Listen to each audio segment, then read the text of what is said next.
Hello everybody. Hey, what do you think of the latest in my Alice in Wonderland series? Alice Meets the Cheshire Cat. As always in this series, it's based on the original black and white illustration by Sir John Tenniel.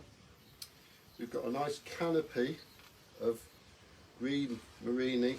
I like making canopies because it gives it a sort of 3D look as though you're looking through something. We've got the foxgloves again, rather nice. Alice is seen from behind, talking to the Cheshire Cat. Now the origins of the Cheshire Cat, why Lewis Carroll chose that, is a bit obscure.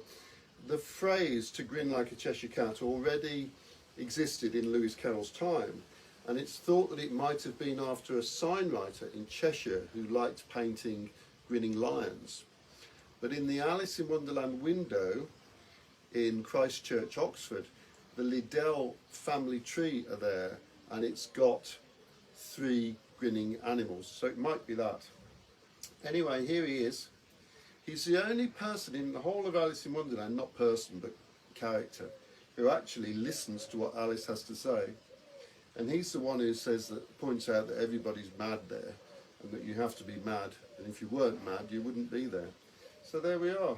I wonder what Sir John Tenniel would think of it.